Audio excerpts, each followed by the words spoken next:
بسم اللہ الرحمن الرحیم۔ واقعہ کربلا سے ملنے والے وہ اسباق جو آج کے دور میں ہم بھلا بیٹھے ہیں۔ محرم الحرام اسلامی سال کا پہلا مہینہ ہے۔ اس میں نواس رسول سیدنا امام حسین رضی اللہ تعالی عنہ 60 ہجری میں باطل کے خلاف جنگ کے لیے میدان کربلا میں تشریف لائے اور حق کی راہ میں آپ نے شجاعت و بہادری کی وہ مثال قائم کی جو آج کے لوگوں کے لیے یقیناً مشعل رہا ہے۔ سیدنا ابو سعید خدری رضی اللہ تعالی عنہ روایت کرتے ہیں کہ رسول اللہ صلی اللہ علیہ وسلم نے فرمایا، دنیا میٹھی اور سرسبز ہے، اللہ تعالیٰ اس دنیا میں تمہیں ایک دوسرے کے جانشین بنا کر دیکھے گا کہ تم کیا عمل پیش کرتے ہو۔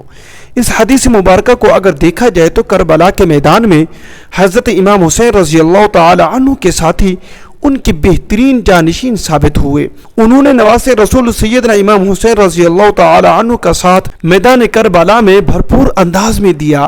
تعداد میں وہ ضرور کم تھے، سامنے ان سے کئی گنا تعداد میں زیادہ فوج ہونے کے باوجود وہ ڈر کے مارے پیچھے نہ ہٹے اور انہوں نے اپنے عمل سے خود کو نواس رسول کے بہترین جانشین ثابت کیا۔ ساتھ ہی انہوں نے اپنے حق کا ساتھ دیا، باطل کے خلاف لڑتے ہوئے شہید ہوئے اور اپنے اس عمل سے آخرت سنوار لی۔ نواس رسول سیدنا حضرت امام حسین رضی اللہ تعالی عنہ کا روضہ پاک۔ بلا شبہ اللہ تعالیٰ نے اس دنیا میں آنے والے ہر انسان کو اپنے عمل کا ذمہ دار قرار دیا ہے۔ اس کے سامنے دونوں راستے موجود ہوتی ہیں، لیکن یہ اس پر ہوتا ہے وہ کس راستے کا انتخاب کرے۔ اگر وہ حق کے راستے پر چلے گا تو یقیناً اس کا یہ عمل نیکوکار میں لکھا جائے گا، اگر وہ باطل کے ساتھ رہے گا تو قیامت کے دن اسے اس کا حساب دینا پڑے گا اور اس کے عمل کے مطابق وہ سزا کا حقدار بھی قرار پائے گا۔ اب اگر آج ہم واقعہ کربلا سے سیکھنے کی کوشش کریں تو صدیاں گزرنے کے بعد بھی وہ ہمیں بہت سے اسباق دے رہا ہے۔ سب سے پہلا سبق تو یہ ہے کہ انسان حق کے راستے میں چلنے اور حق بات کہنے میں کبھی عار محسوس نہ کرے، چاہے اس کے بعد اسے اپنی جان کا ہی خطرہ کیوں نہ ہو۔ آج ہم جس معاشرے میں رہتے ہیں وہاں لوگ حق بات کہنے سے ڈرتے ہیں۔ کسی غریب کی موٹر بائیک کو بیچ سڑک پر کوئی امیر زادہ اپنی گاڑی سے ٹکر مار دے، لوگ جمع بھی ہو جائیں تو اس امیر کی طاقت کا اندازہ لگا کر کوئی اس کے خلاف ایک لفظ بھی نہیں نکالتا۔ اب بھی کئی کیسز ہم نے ایسے دیکھے ہیں کہ جو غریب لوگ اس وجہ سے ہار جاتی ہیں کہ امیر کی طاقت کا مقابلہ نہیں کر سکتے۔ وکلاء کو بھی اندازہ ہوتا ہے کہ کون ٹھیک ہے اور کون غلط ہے، لیکن وہ بھی صرف پیسہ کمانے کے لیے زبان بند رکھتے ہیں تاکہ ان کی دنیا سنور جائے۔ وہ یہ نہیں دیکھتے کہ کربلا میں یزیدی فوج بظاہر مضبوط تھی، اس کے باوجود حضرت امام حسین رضی اللہ تعالی عنہ اور ان کے جانثار ساتھی کسی بھی روب میں نہ آئے اور حق کی راہ میں لڑتے ہوئے اپنی جانوں کا نذرانہ پیش کر گئے۔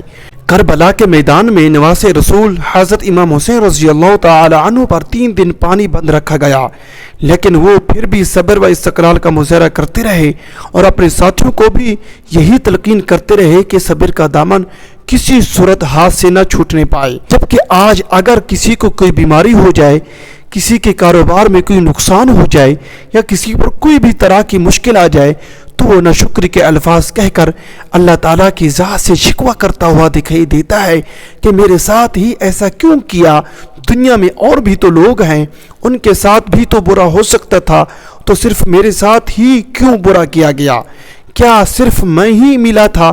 نعوذ باللہ۔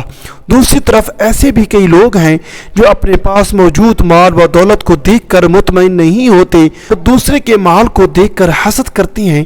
کچھ لوگ حرام کی کمائی کمانے میں لگ جاتے ہیں، سود کھانے کی راہ پر چل پڑتے ہیں اور یہ کہہ کر خود کو مطمئن کرتے دکھائی دیتی ہیں کہ اس کے بغیر گھر کا گزارا نہیں ہو سکتا، مہنگائی ہے، بچوں کے اخراجات کیسے پورے ہوں گے، کھانے پینے میں تنخواہ پوری لگ جاتی ہے، اس لیے باقی اخراجات کے لیے رشوت لے کر گھر چلاتے ہیں۔ ایسے لوگ بھول جاتے ہیں کہ اللہ تعالیٰ انسان کو آزمائش اور امتحانات میں ڈال کر اپنے بندے کا عزم و حوصلہ دیکھتا ہے کہ وہ آیا ان آزمائشوں کے آنے کے بعد بھی حق کی راہ پر صبر کے ساتھ چل سکتا ہے یا نہیں۔ تاہم کئی ایسے لوگ ہیں جو آزمائش اور امتحان سامنے آنے کے بعد باطل راستہ اختیار کر کے اپنی دنیا اور آخرت دونوں ہی برباد کر دیتی ہیں۔ واقعہ کربلا ہمیں یہی سبق دیتا ہے کہ دنیا میں انسان کو حق کی راہ میں چلنے پر آزمائش میں مبتلا کیا جا سکتا ہے، تاہم اگر وہ صبر و استقلال کا مظاہرہ کرے تو دنیا میں اس کا نام باقی رہ جاتا ہے اور باطل کا نام مٹ جاتا ہے۔ لہٰذا روز مرہ زندگی گزارتے ہوئے بھی اچھے اور برے میں فرق کریں، اچھائی کی راہ کو اختیار کریں، حق کا ہمیشہ ساتھ دیں، جھوٹ اور باطل کے خلاف ضرور بولیں، بولنے سے ہرگز نہ ڈریں۔ زندگی میں جو چیزیں حاصل ہیں ان پر شکر گزاری سے کام لیں۔ یہ یاد رکھیں کہ ناشکری کر کے برے حالات کا رونا روتے ہوئے غلط راستے پر جا کر غلط طریقے سے پیسے کما کر آپ دنیاوی سکون، عیش و عشرت تو حاصل کر لیں گے، لیکن آخرت میں آپ کو اس کا حساب ضرور دینا پڑے گا۔ دعا ہے کہ اللہ پاک ان تمام باتوں پر عمل کرنے کی توفیق عطا فرمائے۔ آمین ثم آمین یا رب العالمین۔